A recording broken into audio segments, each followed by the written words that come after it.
High, কি অবস্থা? আশা করছি ভালো আছেন। তো আমার সামনে দুইটা সাইকেল দেখতে পাচ্ছেন, একটা হচ্ছে এমটিবি আর একটা হচ্ছে রোড বাইক। তো বর্তমানে বাংলাদেশে এমটিবি এবং রোড বাইক এই দুইটা সাইকেল নিয়ে কিন্তু খুব মাতামাতি। কেউ বলে এমটিবি ভালো, কেউ বলে রোড বাইক ভালো।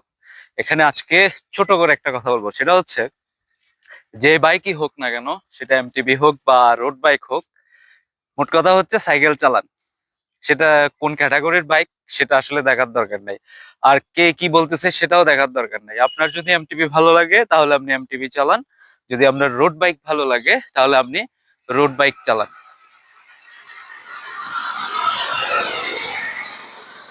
এই জায়গাটাতে আরেকটা বিষয় আছে, সেটা হচ্ছে বর্তমানে বাংলাদেশের প্রেক্ষাপটে রোড বাইকের কস্টিংটা কিন্তু একটু হাই। লো বাজেটে ভালো রোড বাইক কিনতে গেলে আসলে সেটা সম্ভব না। আসলে এটা বাংলাদেশের প্রেক্ষাপট, কিছু করার নাই। কিন্তু আমরা আশা করতেছি যে সামনে রোড বাইক আরো বাড়বে। বর্তমানে দেখতে পাচ্ছেন রোড বাইক বাড়ছে। সো সেই হিসেবে আমি আশা করতেছি, আমি না, পুরো সাইক্লিং কমিউনিটিটাই আশা করতেছে যে রোড বাইকের দাম কমবে। যারা বেসিক্যালি লং রাইড দেন, ফ্ল্যাট রোডে চালান, স্মুথ রোডে চালাতে পছন্দ করেন, তারা রোড বাইক কিনে এবং চালিয়ে স্বস্তি পাবেন। আর যারা হচ্ছে এমটিবি চালাতে পছন্দ করেন, তারা এমটিবিই চালাবেন।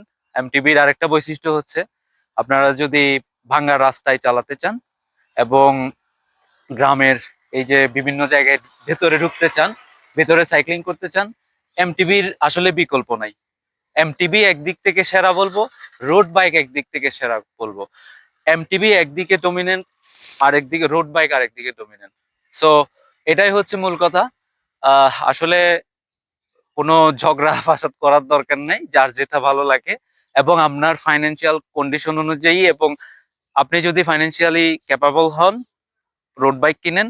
আপনি যদি ভালো এমটিবি কিনতে চান তাহলে এমটিবি কিনেন। সো আল্লাহ হাফেজ, আজকে এখানেই শেষ করছি। ধন্যবাদ, আসসালামু আলাইকুম।